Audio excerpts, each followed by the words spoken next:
Hi, I'm Tamsin. I came home for my grandfather's 80th birthday and found him abandoned, alone in his wheelchair, cake melting, and a note on the table. I took your $20K. They left him like trash and thought no one would find out. But they didn't know what I'd already uncovered. Before we dive in, what time is it where you are? And who would you trust with your legacy? Drop a comment. You might need to rethink everything, like I did. I didn't expect balloons or banners, but I did expect someone to answer the door. It was a quiet Sunday in mid-October. The air in Wisconsin was crisp, maple leaves scattered across cracked pavement like reminders of things left unsaid. I pulled into the driveway, my rental car humming one final sigh before shutting off. In my lap, a small bouquet of fresh carnations rested, Grandpa's favorite. I'd tied them with a wool shawl I picked up at a local artisan fair in Tampa. Grandpa always complained his shoulders got cold. I hadn't been home in years. Not for lack of love, but because love never quite invited me back. The screen door creaked as I opened it. No laughter, no sense of food cooking, just silence and that faint, old house scent of dust and lemon oil. "Grandpa," I called, walking in carefully. The living room was clean, but untouched. A few party hats still sat in their plastic sleeves on the console. A single balloon, half deflated, dangled from a piece of Scotch tape. I found him in the kitchen, facing the window, alone. His hands rested on the arms of his wheelchair, pale and slightly trembling. The birthday cake, chocolate with blue frosting, sat untouched on the counter, collapsing slowly on one side. He turned his head toward me, his lips twitching into a weak smile. "Tam," he said softly. "I told them to wait. They said they had errands." "Errands?" I leaned in and kissed his cheek, gently placing the shawl over his lap. The fabric felt too warm, too rich for the cold that had settled in this house. "Did they say when they'd be back?" I asked, though the answer was already written on the fridge. A note, scotch-taped hastily, probably with the same tape they used for the sad balloon. "Borrowed the funds, $20K from joint account. Will return. See." My eyes scanned it twice. The handwriting was rushed, impersonal, the kind of tone you'd use for a coworker, not family, not your own sister. I swallowed the burn in my throat.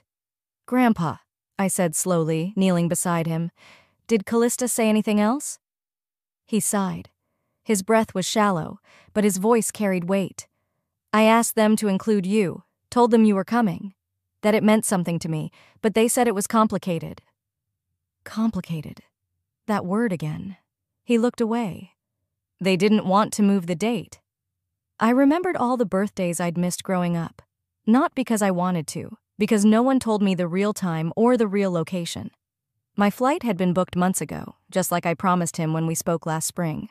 But of course, no one else remembered. Or maybe they remembered too well. Maybe that was the point.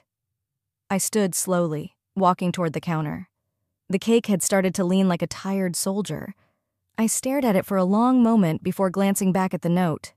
The joint account. That was our account. Set up when Grandpa's healthcare needs began escalating. I handled the paperwork from Florida, transferred my share every quarter, kept receipts. I logged in on my phone. The balance was zero. Gone. Every penny. I didn't say anything. I didn't scream or curse. I just pressed my hand to the fridge, over that stupid note, and let the chill of the metal ground me. "They didn't forget me," I whispered. "They erased me." Grandpa didn't reply. He didn't have to. It took less than 20 minutes to realize how deep the exclusion went. No decorations, no guests, no extra chairs, not even a card. I moved quietly, boiled water, found 2 chipped mugs, cut the cake into careful slices. I wiped down the counter, fluffed Grandpa's collar, and played his favorite jazz record from the dusty old player in the den. He smiled then, a real smile, even if it only lasted a minute. As we sat at the table, steam rising from our tea, I glanced down at my phone again. No texts, no missed calls, not even from Mom. I wasn't late. I was unwelcome. This wasn't neglect, it was strategy. I held my cup close, breathing in the bergamot and bitterness. Grandpa patted my hand. You always knew how to make things feel better, Tam. I smiled, but it didn't reach my eyes. Something inside me had shifted. I wasn't the same girl who begged for a seat at their table. I was older now, wiser, tired. They thought I'd stay quiet, like always, that I'd fold under the weight of their silence. But that day, I felt something stronger than sadness. Resolve. "This ends today," I whispered, and I meant it. Grandpa's teacup still sat near his elbow, the steam long since faded. He was resting in his recliner now, wrapped in the shawl I brought, his eyelids fluttering between dozing and watching the wind outside. I had moved around the kitchen like a ghost, silent but deliberate. The cake was covered, the dishes done, and yet I couldn't sit still. My eyes drifted to the hallway. His room. The one they never showed in their photo updates. I walked down the narrow corridor, each step pressing deeper into my chest like a quiet heartbeat I couldn't ignore. The light in his room was dim. I turned it on, half expecting someone to yell at me for snooping. Old habits die hard. But the room was empty, just the scent of old linens, a jar of menthol rub on the nightstand, and a framed photo of my mother when she was young. "Top dresser drawer," Grandpa had mumbled earlier, his voice cracking. "There's something I meant to give you." I opened it gently. Tucked beneath mismatched socks and handkerchiefs was a shoebox, worn, soft at the corners, like it had been opened and closed 1,000 times. I sat on the bed, crossed my legs, and pulled off the lid. Photos first, black and white, some faded Polaroids. Me as a child, sitting in Grandpa's lap, coloring. My kindergarten portrait, a birthday card I'd made him with crooked hearts and the word Grampy spelled wrong. And then, the locket. I held it in my palm, felt the familiar weight. Inside, my baby photo on one side. The other side was empty. I smiled through the ache in my chest. At the bottom, under a folded knit glove, was a document. My name jumped out first. Tamsin Lee Whitmore. It was a co-ownership draft, dated years ago before the dementia started creeping in. Grandpa and I were both listed as future co-owners of the house. No Callista, no Brett. But it wasn't notarized, no stamp, no witness signature, just 2 names and hope. He must have shown it to them, or tried to. Maybe that's why Callista blocked my number last year. Why Brett sent that text in April saying, "You're always so dramatic, Tam. Maybe stay in Florida this year." I gripped the paper tight. So that was their plan. Keep me out of sight, then out of mind, and eventually out of the will. I felt like I'd been sucker punched with velvet gloves. The worst betrayal never screams. It whispers.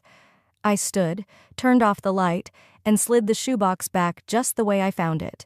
My mind was racing as I headed to the kitchen to check on Grandpa again. He stirred, smiling faintly when he saw me. "Did you find it?" he asked. I did. He nodded like it hurt to admit. "They said you had your own life, that you didn't want to be tied down here." I never said that. I know. A long silence passed between us. Then, just before I turned to make him another cup of tea, he muttered, "I tried to fix it. I tried, Tam, but they always made me feel like it'd be easier if I just let it be." My hands were trembling again, but this time not from sadness, frustration. That kind of quiet corrosion, it eats at a man, and they'd been counting on it. Later that afternoon, as Grandpa napped, I took out the kitchen trash.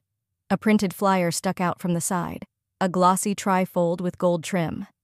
Honoring our hero private luncheon for Robert Whitmore. Date today, time, 1 p.m. location, Twin Cedars Event Hall.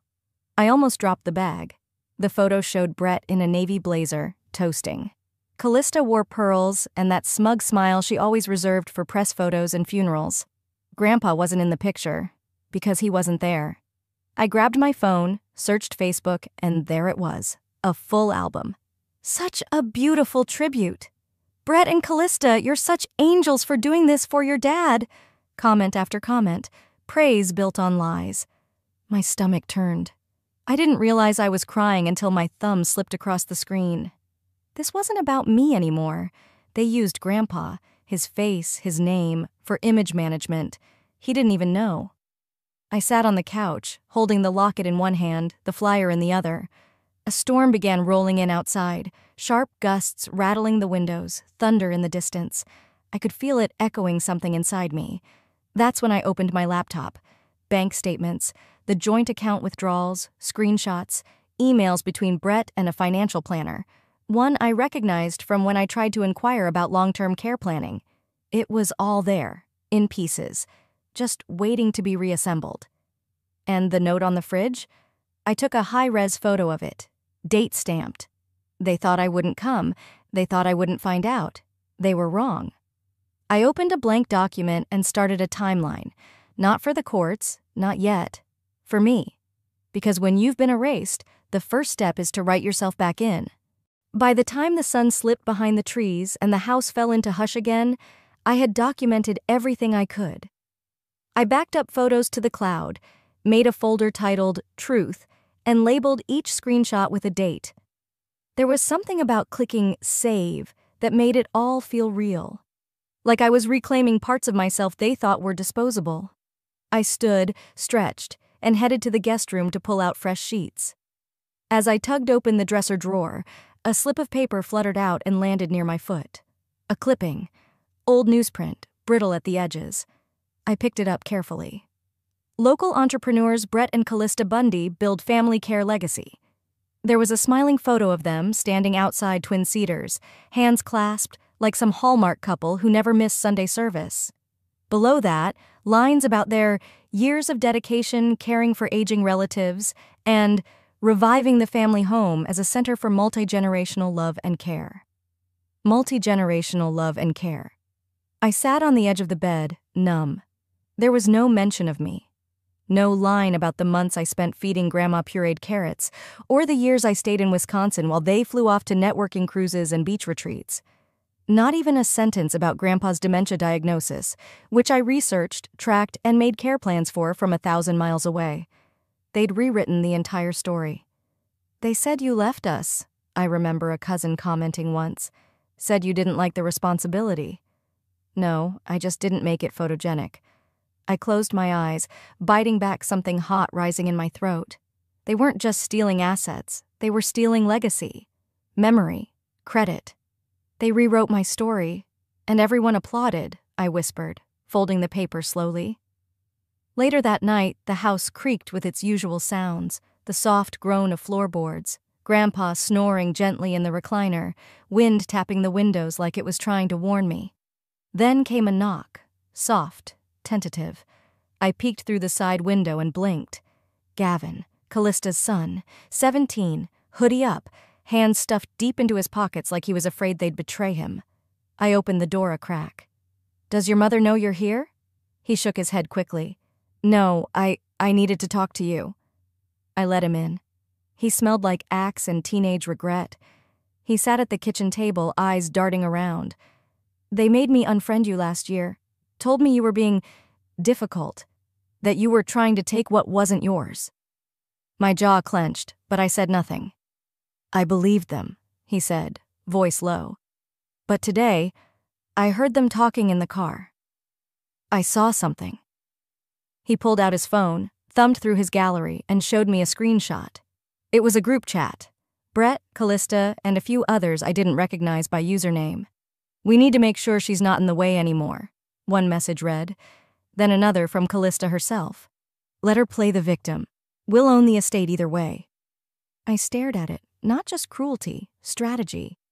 Gavin looked like he wanted to disappear into the floor. "I'm sorry," he mumbled. "I didn't know what they were really doing." I nodded slowly. "I did. I just couldn't prove it until now." Before he left, he said, "I think Grandpa deserves to know, but they'll flip if they find out I was here." "You don't have to worry about that," I said gently. "But thank you for being braver than your parents." After he left, I sat back down with my laptop and typed in a name I hadn't thought of in years. Abram Stein, Grandpa's old lawyer. He'd helped draft a will long before Brett got involved. The number still worked. "Mr. Stein?" I asked when he picked up. "Who's this?" "It's Tamsin, Robert Whitmore's granddaughter." A pause. "Now there's a name I haven't heard in a long time," he said slowly. "I thought you moved overseas or something?" They told me you wanted out of everything. I swallowed hard. I never said that. I never signed anything either. Another pause. This one longer. Interesting, he said. Because your name disappeared from the draft trust about 4 years ago. They said you'd signed a release. My pulse pounded in my ears. I never saw a release. I certainly never signed one. I thought so, he murmured. Because you were on the original draft. I still have a copy. Want me to email it to you? Yes, please. After we hung up, I opened a blank email and titled it, For Legal Reference. I attached screenshots, dates, Gavin's messages, even a PDF of the bank withdrawal trail. Somewhere between rage and resolve, I felt clarity. Not because I needed revenge, because I needed the truth to breathe again. Grandpa stirred in the recliner around 2 a.m., and I helped him to the bathroom. He moves slower these days, every step a test of balance and patience. Back in the living room, he sat and looked at me with those pale, watery eyes. They'll be back soon, he said softly. They'll act like nothing happened. I crouched beside him, touched his hand. Next time they walk through that door, I won't be the quiet one. Grandpa had barely finished his morning oatmeal when the doorbell rang, sharp and cheery, like someone announcing good news they didn't earn. I wiped my hands, bracing myself. Through the lace curtains, I saw them. Brett in a pressed polo, Callista in a coral blouse that matched her lipstick. Matching smiles, too, wide, eager, hollow. They burst through the front door like actors walking into a stage play. Happy belated birthday, Dad! Brett's voice was a pitch too high, like he was selling something he knew didn't work. Callista followed close behind, arms full of pastel balloons and a bakery box. We brought cupcakes. From that little shop you like, remember? I didn't move from my place in the kitchen archway. Callista caught my eye, her smile tightening. As she leaned in for a hug, she whispered just loud enough for me to hear, "Still playing nursemaid, huh?" Her perfume smelled like overripe roses and something synthetic. I didn't hug her back. Grandpa blinked at them from his recliner, polite but distant. "Where were you yesterday?" he asked quietly. "Oh, Dad," Callista giggled, brushing him off. "We had to handle a few things. We figured we'd make it up today with sweets and gifts." She set a brightly colored bag on the coffee table like it was something precious. I stayed silent, watching them hover around him with exaggerated affection. Brett handed him a card, ruffled his thinning hair, and took out his phone to snap a selfie with Grandpa, who didn't smile. They stayed for just under an hour, long enough to leave behind the illusion of love, but not long enough to actually show it. When they finally left, I waited until I heard the SUV engine fade before I picked up the gift bag. Nestled beneath tissue paper was an envelope labeled Financial Finalization.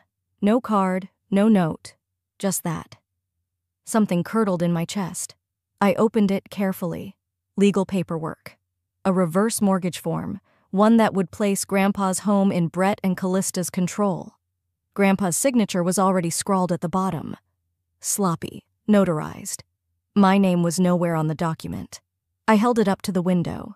Ink shimmered faintly. They hadn't brought cupcakes. They'd brought a ticking time bomb, wrapped in ribbon. They brought cupcakes in one hand and a dagger in the other, I murmured. I checked the date of notarization. It was 2 weeks ago. Did they have him sign this when I was still in Florida? I whispered aloud. Grandpa had said he didn't remember signing anything important. Now I knew why. Brett returned, alone this time, after 15 minutes, claiming he'd forgotten his sunglasses. He found me at the dining table, holding the document. He paused, then smiled. So, still sleeping in the guest room? I didn't move. You forged his signature? He raised an eyebrow. Excuse me? This paper, I said, tapping the edge. This house. You really think I'm going to let you waltz in here, flash a few cupcakes, and gut what's left of him with a pen? He chuckled, stepping closer. You're being dramatic. Am I? He leaned in, eyes cold. Who would believe you, Tamsin? You're the estranged one, remember? I'm the responsible son. Callista's the caregiver. You? You send shawls and postcards. I folded the paper slowly, slid it back into the envelope. Maybe no one believes me. Yet. He didn't reply. Just straightened his shirt and walked out. whistling like this was all just business as usual. That night, as the fire crackled in the hearth and Grandpa dozed nearby, I sat beside him. He stirred slightly, opening his eyes. "I remember when they used to ask for bedtime stories," he said faintly, voice full of tired nostalgia. "Now they write fiction in courtrooms." I swallowed the lump in my throat. He hadn't seen the document, but something in him already knew. Maybe not every detail, but enough. I tucked a blanket around him, brushing a few crumbs from his shirt. He gave me a soft smile and fell back asleep, murmuring my name like it was the only part of the story that ever stayed true. Later that night, I added the document to my truth folder, tagged it mortgage fraud, and emailed a copy to Mr. Stein. Then I turned off the lights, sat in the darkness, and waited. Because the next name on the paperwork was a notary. And according to the signature date, she was scheduled to return the next morning for a final review. And suddenly, everything, the cupcakes, the bag, Brett's fake search for sunglasses, clicked into place. They weren't improvising, they were performing. By dawn, I'd barely gotten 2 hours of sleep. The document sat on the kitchen counter beside my coffee mug, sealed in a plastic sleeve. The sun hadn't fully risen, but my resolve had. I was just rinsing out Grandpa's cup when the doorbell rang again. A different tone this time. Not cheerful, more businesslike, rhythmic, efficient. I opened the door to find a woman in her late 50s, dressed in a navy suit, holding a leather portfolio. "Good morning, I'm Susan Eldridge, Notary Public. Mr. Carson scheduled me for final signatures this morning." Mr. Carson? That was the name on the reverse mortgage paperwork. Some local loan officer Brett had probably buttered up. I stepped aside slowly, voice level. "Of course. Please, come in." She followed me into the dining room. Grandpa was still in his chair near the fireplace, dozing gently with a blanket over his knees. As the woman set her bag down and began laying out papers, he stirred. His eyes squinted toward her. "Do I know you?" Susan smiled politely but faltered. We met last month, sir. You signed preliminary documents. I just need your final approval today." I turned toward the counter, composing myself while I pulled out 2 mugs and offered, "Coffee? Or maybe tea?" She hesitated. "Tea, sure, thank you." While the kettle boiled, I moved toward the hallway where I'd left my phone charging overnight. I texted Dana. "Need eyes on a situation. Can you FaceTime in 10? Notary's here. Big move coming." 3 dots pulsed immediately. Then, "Yes, I'm ready. Don't sign anything and record if needed." I came back in with 2 mugs and asked for Susan's ID. She blinked. "Of course." She handed it over, visibly thrown off by my calm scrutiny. I pretended to scan it while I clicked the voice recorder on my phone and opened FaceTime. "Just one moment," I said, setting the phone angled toward the table, its screen quietly illuminating Dana's face in a soft rectangle beside the paperwork. Then I sat. "Before we begin," I said steadily, "can you tell me exactly who requested this visit? Who initiated this final signing?" Susan looked at me, puzzled. "I was told by Brett Carson. He said everything was cleared with the family, that Mr. Bundy," she glanced at Grandpa, "had reviewed and agreed." "He hasn't," I replied, voice firm, "and you're now on a call with Dana Atwell, elder law attorney licensed in California. She'd like to listen in." Susan blinked, uncertain now. "Is this legal?" Dana's voice came through, calm and clear. "It's well within our rights to document a process that may involve elder financial abuse. I'm just an observer for now." Susan's hands froze on the table. I wasn't aware." The door opened sharply. Brett walked in, sunglasses hanging off his collar like some small-town tech bro. "Ah, great. Susan, everything set?" He glanced around, clearly not expecting an audience. "We're all set here," he added, eyes grazing past me to the folder she'd started opening. "No, Brett," I said, "we're not." He straightened, smile tightening. "Come on, Tamsin. Let's not make this into—" "You scheduled this behind Dad's back. He doesn't even remember you doing it." Grandpa blinked slowly. "Did I? I don't—" "Exactly," I said, voice rising slightly. "And you've used that confusion to manipulate him." Susan looked between us now, clearly uneasy. Dana was still on screen, silent but recording. You forged his signature once already. Trying to legalize it now doesn't clean the rot underneath. You're being dramatic, Brett said, chuckling, his charm curdling. I'm being accurate. Dana finally spoke again, tone clipped. Brett, you should know any document signed by someone lacking clear mental capacity, especially under family pressure, is challengeable in court. Susan stood, gathering her things quickly. I can't proceed. This isn't standard. I'm leaving. As she left, Brett gave me one long look. You always were the emotional one. And you, I shot back, always hid behind forms and titles. But here's the thing, paper burns, and I have backups.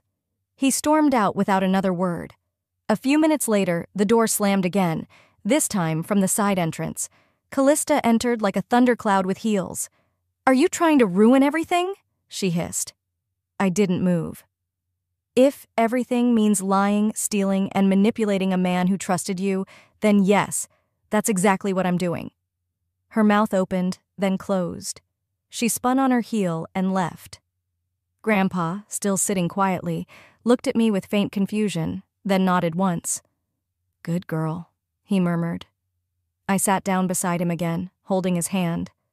I didn't cry. I didn't shake. I felt the fire move from my belly to my spine. Steady, purposeful. But what I didn't know yet was that this was just the rehearsal. The real performance was scheduled for Sunday, at the family meeting. I arrived 5 minutes early. Not because I was eager, but because I wanted them to know I wasn't hiding. The sunroom in Brett's house looked like it had been staged for a magazine spread. Throw pillows matching the fresh flowers, glass pitcher of lemon water, and that same smug little ceramic sign on the shelf. Family is everything. They were all already seated except for one chair in the corner, mine. Callista stood as I entered. Tamsin, she said, overly bright. We're so glad you made time. I gave her a tight smile and walked in with my canvas folder tucked under my arm. Brett gestured toward the chair like he was seating a defendant. Before we begin, he said smoothly, we just want to clear the air. No drama, no tension, just family. I sat. Callista clasped her hands like a talk show host. We're all concerned. You've been spiraling a bit, and we thought a gentle intervention might help. She nodded toward Brett, who slid a stack of papers across the table to me. A caretaker agreement. 5 typed pages. Clause 1. I waive any right to ownership or inheritance of Grandpa's property. Clause 2. I assume responsibility for any debt incurred during my voluntary stay. Clause 3. I agree not to contest any future trust or estate decisions. I looked up. Is this a joke? Brett shrugged. We just want to protect Dad's legacy and avoid complications. And I'm the complication? Frankly, Callista said, folding her arms. Yes. She walked to the mounted television and, with a click of the remote, brought up a slideshow. Let's look at the timeline, she said. Photos began flashing on screen. Me in Portland, me at conferences, me next to a beach I hadn't seen in years. This is where she wasn't available for Grandpa, she narrated. She chose her career over her family. That's fine. Just own it. I sat still. Then came the emails, screenshots, some cropped, others without context. She declined Christmas. She wasn't comfortable coming home. Her words. I opened my folder and quietly began matching photos with full emails, unedited, whole threads. I wasn't comfortable, I said, because Grandpa was being left alone for days. I wasn't comfortable because the last time I visited, you accused me of fabricating his health issues. Callista didn't blink. You always were dramatic.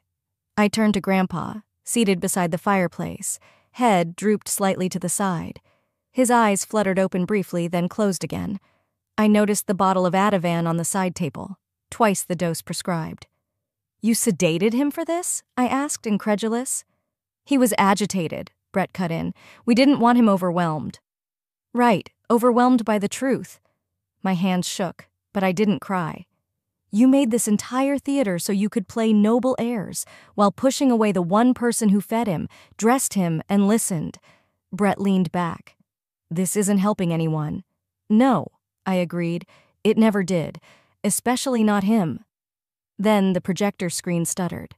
A cord had loosened, and behind it, through the sheer curtain, I saw something that hit me harder than anything they'd said. The birthday cake.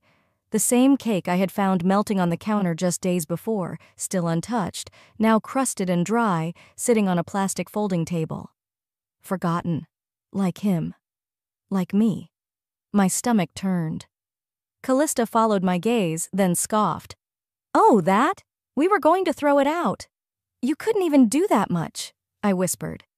There was a pause in the room, not silence, just the dense, oppressive hum of discomfort, of unspoken things sitting between every word. I stood up, and without asking, without yelling, I walked over to the table and picked up the cake. It was lighter than I expected. "Do you remember what day this was?" I asked, turning toward them. Brett blinked. "What?" "This cake was for Grandpa's birthday. You told him you were taking him out, then left him alone. You posted pictures from a different party. You smiled in front of strangers while your father sat in a room, forgotten. And now you ask me to sign away the only stability he has left?" Silence. I returned to my seat, slowly, deliberately. "This won't be his legacy," I said, "and it sure as hell won't be mine." No one moved. They were waiting for me to explode, to scream, to storm out. But I didn't. Instead, I opened my folder and laid out copies of bank statements, medical records, and notarized logs. "This is what's real," I said. "Not your slides, not your curated lies." And when I looked at Callista's face, tight, cornered, unsure, I realized something. They weren't afraid of me. They were afraid I'd stop staying quiet. The air in the sunroom didn't move. Even the breeze seemed to hold its breath. I could feel every eye in the room waiting for me to crack, to retaliate, to yell. But I didn't. I just looked at each one of them, their frozen smiles, their polished shoes, the fake compassion wrapped in layers of performance, and nodded. Not because I agreed, but because I was done playing defense. I bent down slowly, reached into my tote bag, and pulled out the folder I'd kept sealed for months, waiting. Not for revenge, but for clarity. "If no one in this room has ears for the truth," I said calmly, "then maybe you'll listen to his voice." I pulled out my phone, opened the voice memos, and hit play. The room filled with the low, gravelly sound of Grandpa's voice, recorded one quiet afternoon while I was clipping his nails by the window.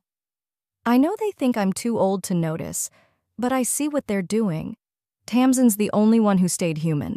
She didn't want anything from me, just time." No one said a word. Not even Callista.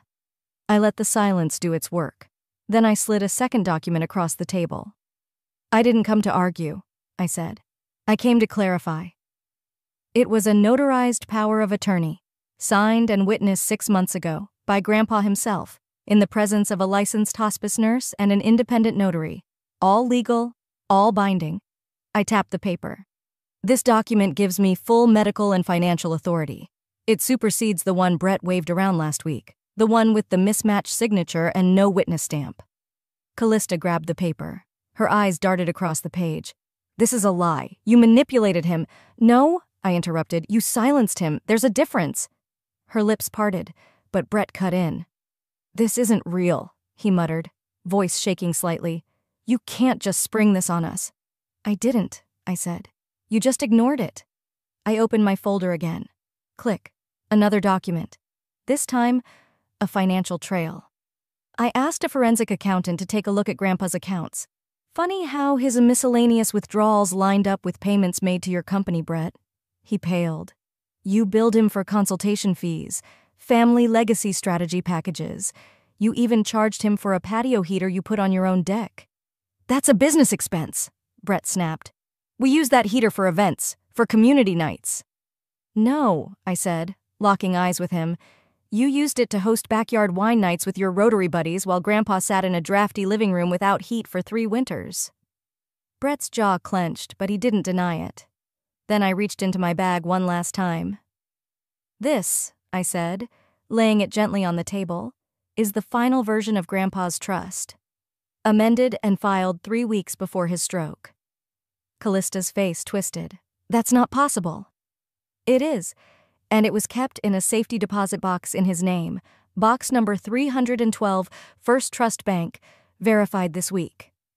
I flipped the document open to the final page and pointed to the clause. All real estate, assets, and residual holdings are to be transferred to Tamsin E. Bundy, sole heir and designated caretaker, in the event of my incapacitation. The signatures were clear. The stamp from the trust attorney in Milwaukee was visible. The amendment was valid. For a second, no one moved. Then Brett pushed back from the table, knocking over his water glass. "You set us up," he barked. "This whole thing, this meeting, you staged it." I looked at him, calm and level. "No," I said. "You set the fire. I just walked through it." Callista covered her mouth, eyes red. She stood abruptly and left the room. I heard the bathroom door slam shut. Across from me, Brett slumped in his chair like the wind had been knocked out of him. I stood up, adjusted my blouse, and gathered the papers. "I'm not here to destroy anyone," I said, "but I won't let you bury the truth either. Not anymore." Grandpa stirred slightly, eyes half open.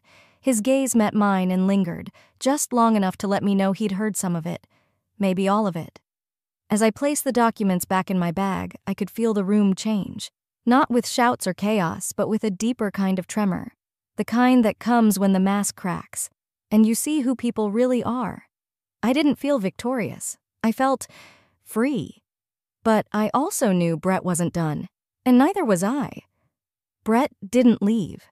While everyone else fumbled for jackets or silence, he stayed seated, jaw clenched, eyes sharp like a man who still thought the game wasn't over.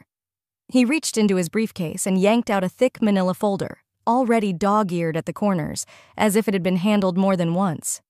"This isn't over," he said. I didn't flinch. "You're right," I replied. "It's not." He slammed the folder on the table. "My lawyer says Grandpa wasn't of sound mind when he signed that amendment. That trust? It's invalid. We'll have it voided in court by next week." I could see it now, his Hail Mary. The shift from smug manipulation to desperate deflection. But I was already ahead of him. "I know what you're trying," I said. "That's why I invited a witness." At the far end of the room, near the patio doors, a woman stood up slowly. Black pantsuit, clipboard in hand, and a small silver badge clipped near her neckline. County probate clerk. A few family members gasped. Callista, who had returned earlier, turned white. "This meeting," I said, "was never just a family conversation.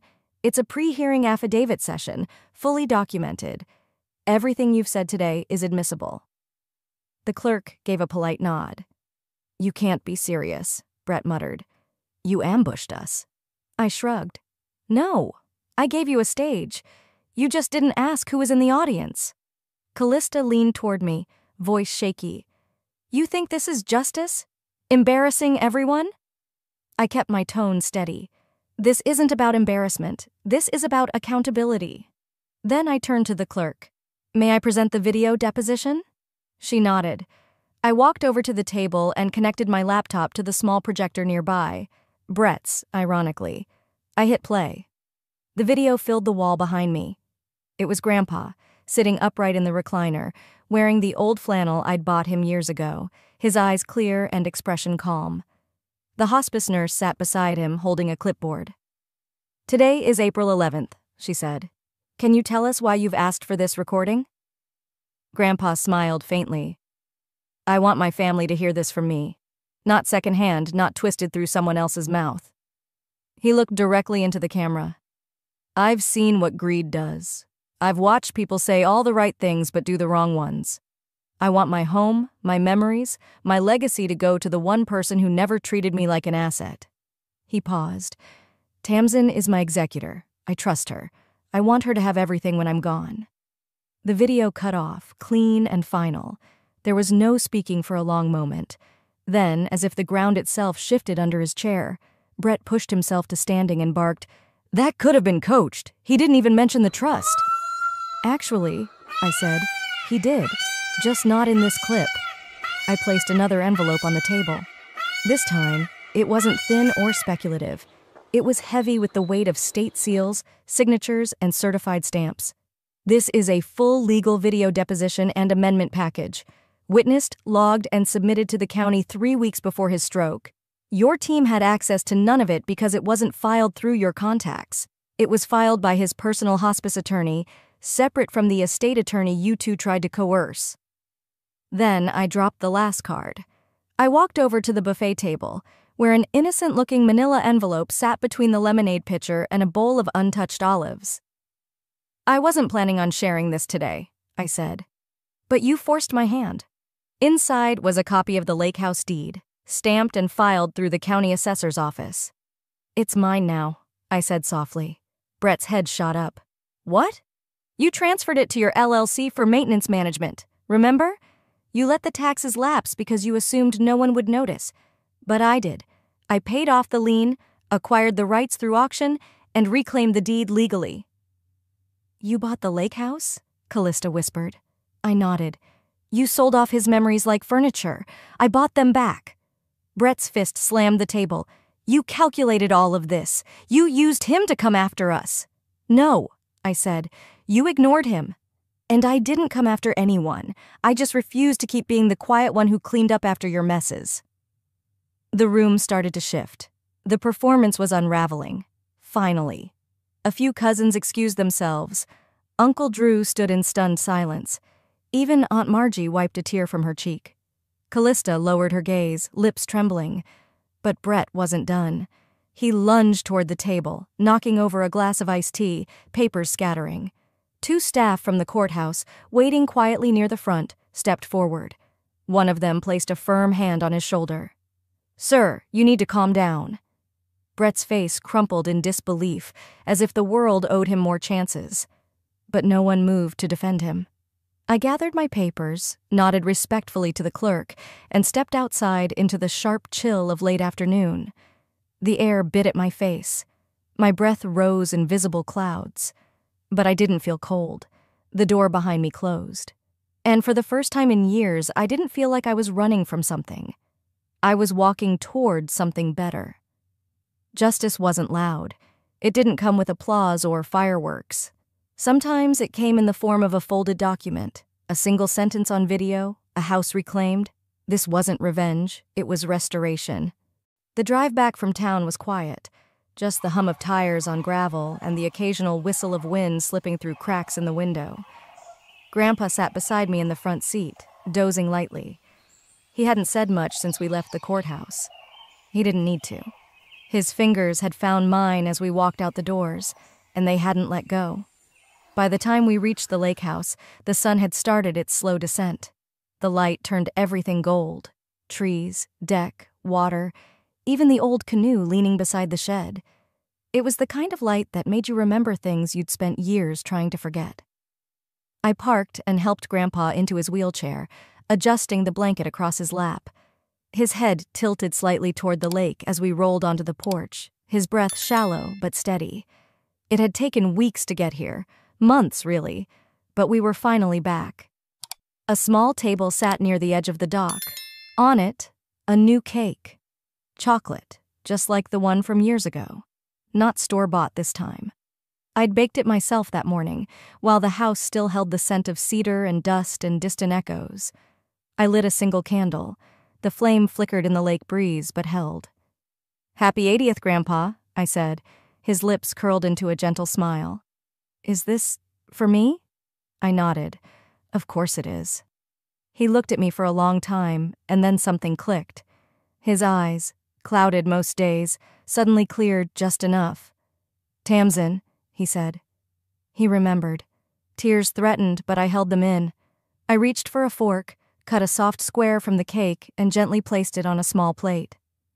"No melting this time," I whispered. He chuckled. "Good. I always hated when it dripped all over my shirt." We sat there in silence, sharing the cake. And for the first time in years, it wasn't about birthdays or legacies or who got what in the end. It was just us.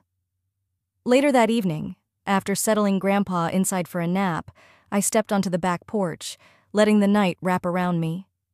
The lake house glowed faintly behind me, its windows catching the last of the light like old eyes refusing to shut. I pulled my phone from my pocket and scrolled through the latest updates. The investigation had gone public. Brett was officially being charged. Elder exploitation, document tampering, and a laundry list of financial misconduct. The IRS had opened an audit. 3 different families had filed civil suits against him for business fraud. One of his former clients posted a warning on the neighborhood forum.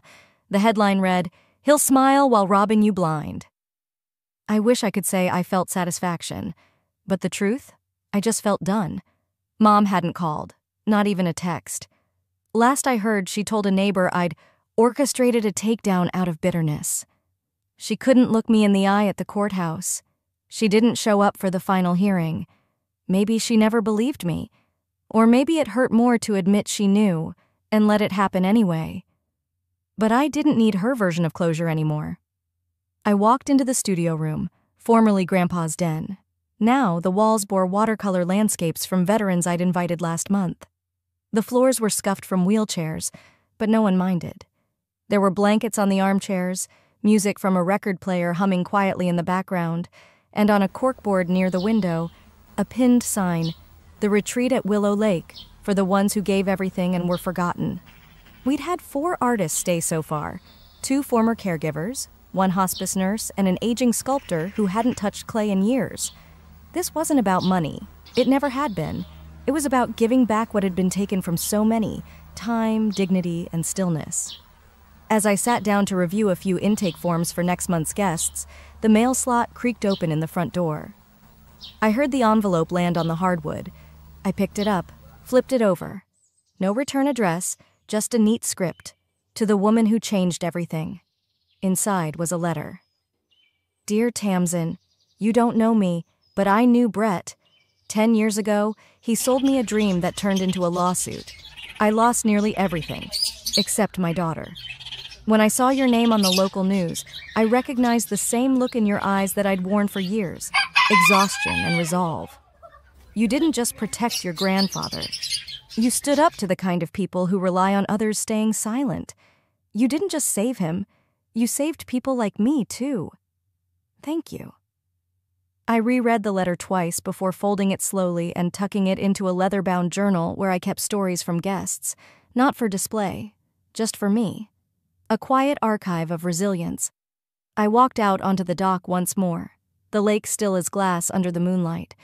My reflection looked back at me, not younger, not older, just clearer. Somewhere behind me, Grandpa stirred in his sleep, and inside me something finally settled. Not revenge, not victory, peace. Sometimes the family we lose makes space for the strength we forgot we had, and sometimes justice doesn't shout.